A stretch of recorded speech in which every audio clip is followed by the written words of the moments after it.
1963년에 체결된 엘리제 조약을 알고 계십니까? 이 엘리제 조약은 무려 140여 년간 아주 치열한 싸움을 벌여왔던 숙적 관계에 있었던 프랑스와 독일의 샤골 드골 대통령과 콜라트 아데나워 총리가 서명하여 화해의 상징으로 불리기도 하는 그런 조약입니다.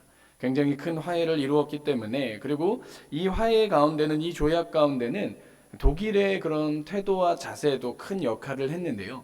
이제 독일이 자신의 그 나라들을 낮추는 자세들을 취하게 됩니다. 왜냐하면 그들의 과거의 모습, 자신들이 잘못한 그 과거를 속죄하는 의미를 가지고 있었고, 더 나아가서 주변국들의 우려가 있는 상황이었거든요. 이 독일을 향한 우려 섞인 시선들이 있었기 때문에 그 우려를 불식시키기 위하여 우리나라가 위험하지 않다라고 하는 것을 주변국에게 널리 알리고자 했던 그런 의도 또한 이 조약 가운데 담겨져 있었습니다. 그렇기 때문에 이러한 상황들을 모두 뒤로하고 화해와 협력의 자세를 보여주어 이러한 조약을 맺게 되었던 것이죠. 그리고 이 조약 이후에, 이 엘리제 조약 이후에 유럽 전체가 연합하는데 매우 큰 영향을 끼치게 되었다고 합니다. 그렇기 때문에 그 이후에 일어난 이런 효과들 때문에 인류 역사 페이지에 한 획을 긋게 된 그런 역사적인 화해 사건이 될 수 있었다라고 하는 것이죠. 여러분이 알고 있는, 여러분이 기억하시는 중요한 화해 사건은 어떤 것이 있으십니까? 우리가 잘 알고 있는 것처럼 우리에게 있어서 가장 역사적인, 우리에게 있어서도 가장 중요했던 화해 사건은 바로 예수 그리스도의 십자가 사건인 줄로 믿습니다. 예수 그리스도의 십자가 사건으로 인하여서 우리는 하나님과의 관계가 회복되었기 때문에 우리에게 구원이 임하였기 때문입니다. 그 사건이 역사 가운데만 남아있는 사건이 아닌 바로 나에게 일어난 사건, 나에게 허락하여 주신 구원의 감격과 기쁨이 넘칠 수 있는 그런 놀라운 은혜가 우리 모든 성도들 가운데 있기를 간절히 소망합니다. 오늘 우리에게 주시는 말씀에 보시면 천지의 기상을 살피는 모습으로 말씀이 시작이 되고 있습니다. 당시의 사람들이 누구나 알만한 그런 보편적인 현상이었다는 것이죠. 사람들이 주변의 날씨들을 볼 때, 이런 기상 현상들을 볼 때 구름이 서쪽에서 일어나면 소나기가 내리고 남풍이 불면 더우리라고 한다. 주변에 있는 대부분의 사람들이 그렇게 이야기를 했다는 거죠. 왜냐하면 모든 사람들에게 가지고 있는 그런 상식적인 사실이었기 때문에 이런 이야기들을 누구나 공공연하게 받아들일 수가 있습니다. 이스라엘의 지형을 보시면요, 서쪽 편에는 지중해가 자리를 잡고 있습니다. 지중해가 있다라고 하는 것은 당연히 많은 수분을 머금고 있다는 거죠. 그렇기 때문에 그 수분이 이제는 비가 되어 내릴 수 있다라고 하는 것, 그리고 이 이스라엘 지형 이 남쪽에는 네게브 사막이 있기 때문에 네게브 사막의 그런 따뜻한, 그런 뜨거운 열기들이 바람이 지나가면서 가지고 오게 되는 것이죠. 그 열기를 옮기게 되는 것입니다. 그렇기 때문에 상식적으로 남풍이 불면 덥다라고 하는 것이죠. 우리가 이 하늘을 바라볼 때 먹구름이 잔뜩 끼잖아요. 그러면 조금 있으면 비가 내리겠네라고 상식적으로 이야기를 합니다. 그리고 과거부터 많이 우리가 알고 있는 그런 상식 중에 한 가지는 하늘에 붉은 노을이 지면 그 다음날은 날씨가 맑겠다라고 하는 그런 이야기를 할 때도 있죠. 굉장히 큰 그런 진리가 아니고 누구라도 보편적으로 알 수 있을 만한 그런 기상 현상입니다. 상식적인 예측들입니다. 그런데 오늘 말씀해 보시면 이러한 기상의 분간은 모든 사람들이 다 알고 있는데, 누구라도 알고 있는데, 정작 중요한 것, 모든 사람들이 꼭 알아야 하는 매우 매우 중요한 일이 있는데 그 사실은 알지 못한다라고 예수님께서 말씀하고 계십니다. 그것은 바로 이 시대를 모른다. 지금 이 시대 가운데 어떤 일들이 일어났는지, 지금 이 시대는 어떤 시대가, 어떤 일들이 우리에게 찾아왔는지 너무나 중요한 사건이고 중요한 사실인데 너희가 그것을 알지 못한다라고 예수님께서 말씀하고 계십니다. 예수님께서 안타까운 마음으로 기초적이고 상식적인 것은 알지만, 이 기상의 변화는 알지만 그들에게 꼭 필요한, 우리에게 너무나도 중요한 그 사실을 알지 못하고 있다라고 안타깝게 말씀하고 계십니다. 어떤 이단 단체들은 이 오늘 우리가 읽은 말씀의 구절을 인용하여 자신의 마음대로 사용하는 그런 일들도 자주 일어나기도 합니다. 이 말씀을 종말의 시대를 언급하는 일에 연결하고 있다는 것이죠. 그렇기 때문에 오직 우리 종교만이, 우리가 믿는 이 단체만이 이 시대의 징조들을 알고 있다, 이 시대의 흐름을 알고 있다, 이 시대에 어떤 일들이 일어나고 재림의 시기는 언제일지 우리는 알고 있다라고 주장하기도 합니다.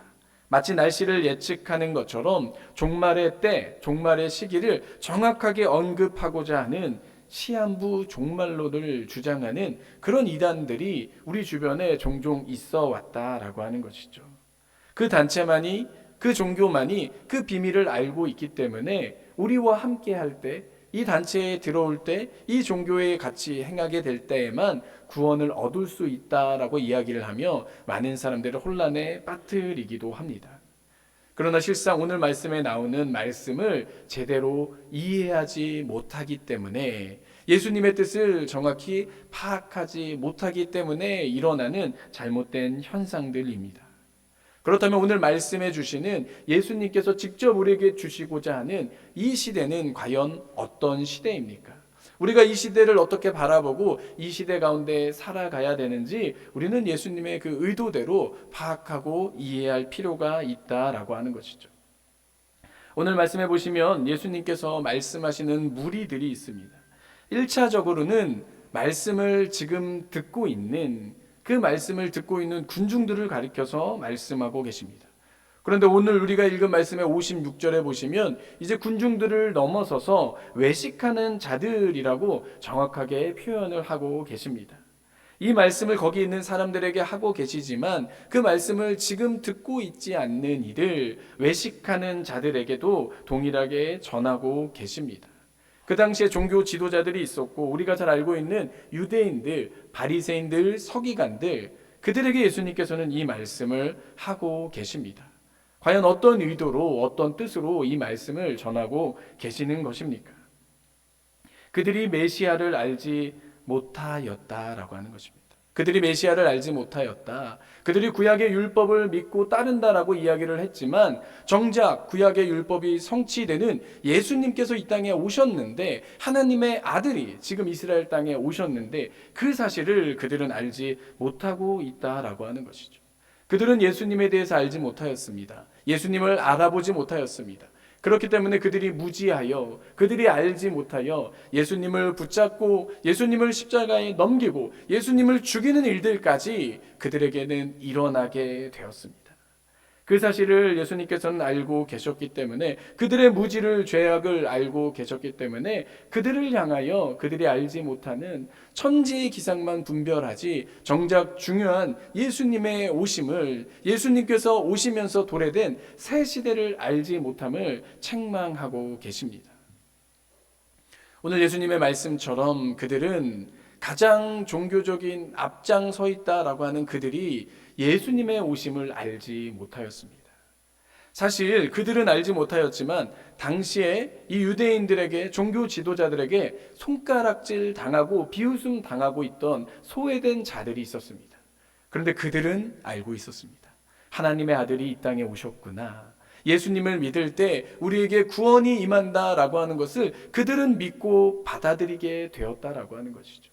그렇기 때문에 이방인들을 먼저 믿게 되었고 이스라엘 땅 가운데 소외되어 있들은 하나님의 복음을 받아들이고 예수님을 믿고 구원을 받게 되었습니다. 바로 예수님께서 오심으로 일어나게 된 새로운 시대, 율법의 시대를 지나 예수 그리스도의 구원이 임하는 시대라고 하는 것을 그들은 분명히 믿을 수 있었고 그렇게 살아갈 수 있었던 것입니다. 예수 그리스도를 바라보았기 때문에 예수님을 믿고 참된 용서와 사랑, 구원을 그들은 얻게 되었습니다.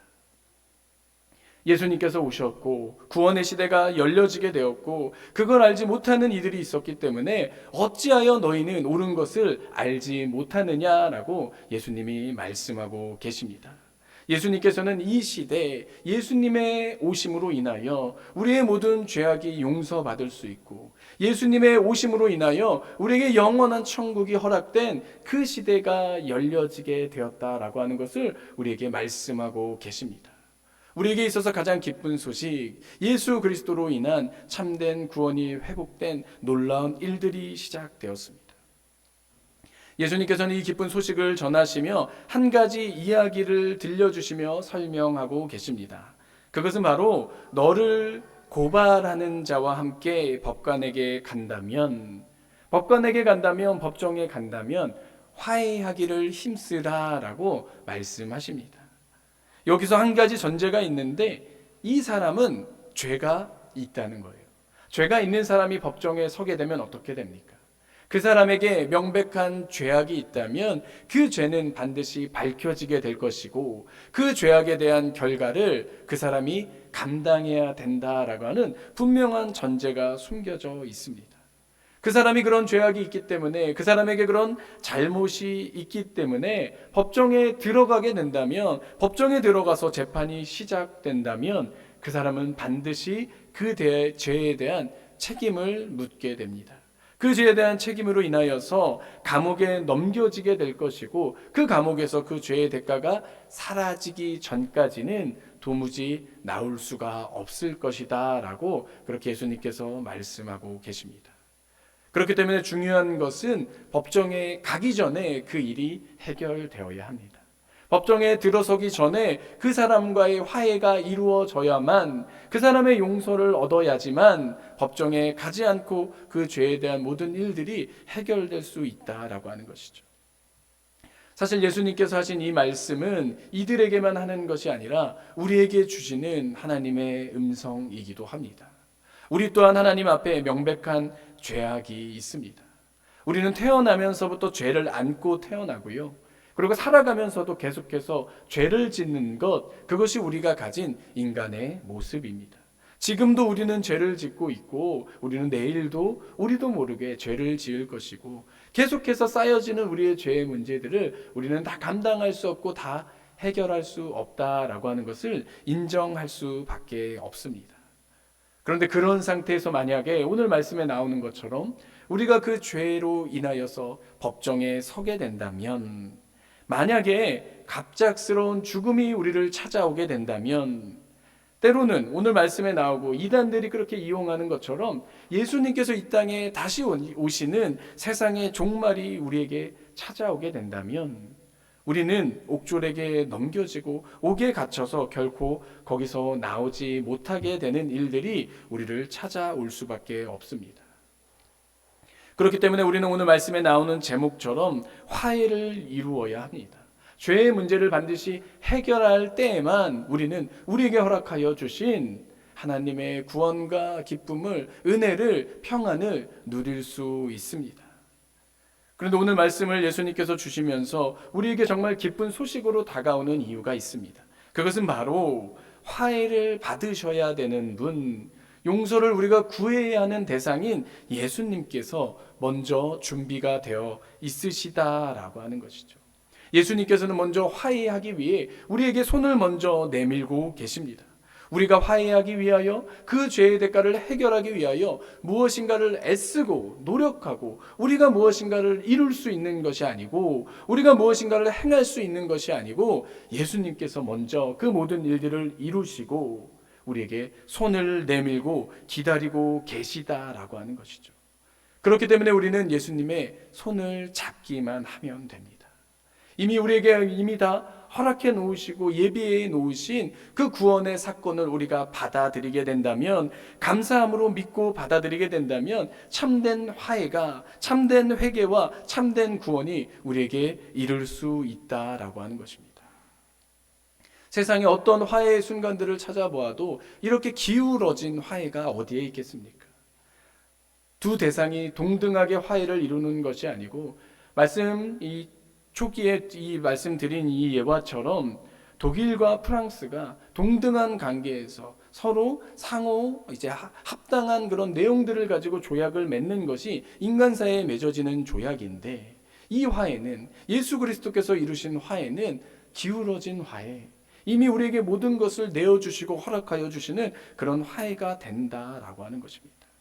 그 일들을 우리가 받아들이기만 한다면, 우리가 그 사실을 믿고 이 땅에 오신 예수님을 우리 마음속으로 영접한다면 우리에게 허락하여 주신 참된 화해와 구원이 우리 가운데 시작되게 되는 줄로 믿습니다. 이러한 일이 어떻게 가능합니까? 이러한 일이 어떻게 우리 가운데 이루어지게 되었습니까? 그것은 하나님께서 그 아들 예수 그리스도를 이 땅에 우리에게 선물로 보내주셨기 때문입니다. 이 일을 위해서 하나님의 아들 예수님께서 친히 오셨기 때문에, 예수님께서 이 땅에 오셔서 그 일을 이루셨기 때문에 우리에게는 이러한 참된 화해의 일들이, 우리가 도무지 이해할 수 없는 참된 용서와 구원의 일들이 우리에게 시작이 되었습니다. 이 일들을 이루어 놓으신 이유, 그것은 바로 우리를 사랑하시기 때문입니다. 우리를 향한 사랑을 우리가 깨닫게 될 때 하나님께서 우리를 얼마나 사랑하셔서 그 아들 예수 그리스도를 보내주시고, 예수님께서 우리를 위하여 나 때문에 십자가에 달려 돌아가신가를 우리가 믿게 된다면, 그 사랑을 받아들이게 된다면 우리의 삶이 변화되는 것이죠. 그래서 오늘 우리가 함께 나누었던 세례 간증의 시간, 우리가 하나님께 고백하며 기도하며 나아갔던 우리 성도님의 간증을 통해서 우리 또한 세례받는 그 순간을 떠올렸을 것입니다. 그런데 우리가 그 세례 간증문을 쓰면서 세례받는 그 짧은 시간을 통하여서 우리가 은혜를 받는 이유가 어디에 있습니까? 그것은 바로 우리를 위해 이 땅에 내려오시고, 우리를 위해 십자가를 지시고, 우리를 위해 모든 물과 피를 내어주시며 우리의 모든 죄악의 일들을 해결하여 주신 하나님의 사랑, 예수 그리스도의 십자가 사랑 때문입니다. 그 사랑을 우리가 믿고 받아들이기 때문에, 그 사랑이 우리의 마음속에 받아들여지기 때문에 우리는 우리에게 허락하여 주신 참된 화해를 이루며, 이제는 예수님께서 내 삶에 오셔서 나를 떠나지 않으시고 나의 삶을 이끌어 가시며 나의 삶을 인도하여 주시며 오직 하나님께서 원하시는 믿음의 모습대로 살아가도록 우리와 함께하여 주시기 때문입니다. 예수님께서 십자가에서 이루신 그 화해, 우리가 잘 아는 것처럼 십자가의 그 모양 자체가 우리는 하나님의 그 사랑이 이 땅에 내려와서 우리와 만나는 지점이다라고 하는 것을 생각해 보게 됩니다. 위와 아래가 만나는 그 지점, 예수님께서 우리에게 허락하여 주신 화해가 이루어지는 그 순간, 그 시대가 예수 그리스도를 통하여서 이미 시작이 되었습니다. 그렇기 때문에 우리가 세례받을 때 고백하였던 것처럼 이제는 그 고백을 떠올리며 우리에게 이루어 놓으신 화해를 날마다 받아 누리며 그 화해의 모습대로 살아갈 수 있기를 원합니다. 법정에서 우리의 죄악이 해결되었다면요, 이제는 우리가 그 죄악이 사라진 사람처럼, 그 사랑을 경험한 사람처럼 살아가야 합니다. 우리가 우리의 모든 것이 해결되었다고 좋아할 것으로 끝나지 않고 이제는 예수님께서 이 땅에 오셔서 참된 화해자가 되신 것처럼 우리 또한 그런 화해의 삶을 살아가야 합니다. 그렇기 때문에 우리에게 조그만 억울한 일들이 있어도, 이해되지 않는 일들이 있어도 우리는 예수님의 사랑을 생각하며 참아낼 수 있습니다. 우리는 때로는 힘들고 어렵고 고난의 일들이 찾아올 때도 예수님께서 이루신 그 구원의 사건 때문에, 참된 화해의 놀라운 은혜 때문에 그 모든 일들을 견뎌낼 수 있다라고 하는 것이죠. 그렇게 우리가 예수님 뜻대로 살아가게 될 때, 우리가 받는 곳마다, 우리가 가는 곳마다 예수 그리스도의 사랑을 가지고 살아가게 될 때 그곳에서도 동일하게 화해의 사건이 일어나게 되는 줄로 믿습니다. 예수님을 믿는 우리가 있기 때문에 우리가 밟는 그곳이 하나님의 화해가 이루어지는 자리, 그리고 하나님의 사랑으로 변화되는 놀라운 은혜가 우리 가운데 임하게 될 줄로 믿습니다. 우리 한 가지 이야기를 드리고 말씀을 마치려고 합니다. 일본계 미국인 화가이자 작가, 그리고 기독교 신앙을 가진 마코토 후지무라라고 하는 그런 분이 계십니다. 혹시 마코토 후지무라라고 하는 이름을 들어보셨습니까? 그는 일본의 전통 화법인 킨츠기 철학을 기독교 신학에 접목한 것으로 매우 유명한 사람입니다. 이 킨츠기 기법이라고 하는 것은 수백 년이 된 그런 일본의 깨진 도자기, 이 깨진 도자기를 수리하는 기술이라고 합니다. 만약에 도자기가 깨지면요, 그냥 그 도자기를 그냥 다 포기해 버리거나 아니면 접착제로 붙이는 그런 기법들을 많이 사용을 하게 되는데, 이 킨즈기 기법은 그렇게 하는 것이 아니고 접착제로 붙이는 것이 아니고 깨진 도자기 조각을 그 사이를, 그 깨진 그 자리를 금이나 은가루를 입히는 방식으로 수리하는 기법입니다. 그렇기 때문에 접착제로 붙여서 최대한 깨진 티가 나지 않도록 그렇게 하는 것이 아니라 그 깨진 자리에 이제 금으로 이어질 수 있도록, 새로운 모양으로 이어질 수 있도록 하는 것이 바로 이 킨치기 기법이다라고 하는 것이죠. 이 킨치기 기법을 통하여서 우리에게 허락하여 주신 예수님의 십자가 사건, 그 사랑을 설명하고 있습니다. 우리는 먼저 도자기처럼 잘 창조된 존재였지만 우리는 죄악으로 인하여 깨트려지게 되었습니다. 그런데 그 깨트려진 우리를 그냥 원래의 모습 그대로 변화시키신 것이 아니고 예수님의 십자가 사랑으로 인하여, 그 보혈로 인하여 그 모든 깨진 틈 사이가 예수님 때문에, 예수님의 십자가로 인하여 메워지게 되었다라고 하는 것이죠. 그렇기 때문에 이전의 우리의 모습과는 더욱 다른, 예수님의 십자가 사랑으로 더욱 업그레이드 된 것 같은 모습이, 그런 은혜가 우리 가운데 임하게 되었습니다. 이 킨치기 기법을 철학으로 설명하며 우리가 그 기법을 통하여서 더 아름다운 존재가 된 것처럼, 예수님의 십자가 사랑으로 인하여, 예수님의 십자가 사건으로 인하여 우리에게 열어주신 새로운 시대로 인하여 우리는 성령님과 동행할 수 있는 그런 존재들이 되었습니다. 그렇기 때문에 날마다 우리가 그 사랑을 기억할 때, 그 사랑을 마음에 품고 예수 그리스도로 살아가게 될 때 성령님께서 우리와 함께 하심으로, 성령님께서 우리의 갈 길을 인도하여 주시고 우리의 마음을 감동하여 주심으로 우리는 참된 화해자의 삶을 살아가게 되는 줄로 믿습니다. 이 세상의 어떤 화해와도 비교할 수 없는 참된 화해, 그 화해의 기쁨으로, 그 화해의 감격으로 날마다 승리하는 놀라운 은혜가 우리 가운데 있기를 간절히 소망합니다. 기도하시겠습니다. 살아계신 하나님, 감사합니다. 오늘 우리에게 허락하여 주시는 하나님의 말씀을 통하여서 참된 화해가 우리 가운데 이루어졌음을 고백합니다. 예수 그리스도의 십자가 사랑을 통하여서 우리에게 새로운 시대가 열려지게 되었고, 이제는 율법을 뛰어넘는 예수 그리스도를 우리 마음에 영접하고 성령님의 감동대로, 성령님의 말씀대로 하나님과 동행하는 삶을 살아갈 수 있음을 믿습니다. 하나님, 우리 가운데 그러한 놀라운 은혜를 허락하여 주셨사오니 우리가 순종하여 하나님을 믿고 따라감으로 그런 복된 삶을 살아갈 수 있게 하여 주시옵소서. 날마다 우리에게 허락하여 주시는 예배의 자리, 기도의 자리가 바로 여기에 있사오니 우리가 우리의 삶을 하나님께 점검하며 우리의 삶을 하나님 말씀에 맞춰드리며 하나님 원하시는 대로 살아갈 수 있도록 우리에게 큰 은혜와 평강을 더하여 주시옵소서. 하나님, 우리가 하나님께 가지고 온 많은 염려와 근심과 걱정, 우리 삶의 많은 문제들이 이 자리에 있습니다. 하나님, 그 모든 것들을 하나님께 올려드릴 때, 주일 예배를 통하여서 하나님을 기억하며 하나님을 더 신뢰하며 나아갈 때 하나님 모든 것을 주관하시고 모든 것을 다스리시고 모든 것을 해결하여 주시는 참된 열쇠이신 예수 그리스도로 날마다 승리하는 복된 삶을 살아가게 하여 주시옵소서. 그렇게 행하여 주실 주님께 감사를 드리오며 사랑이 많으신 예수 그리스도의 이름으로 간절히 기도드립니다. 아멘.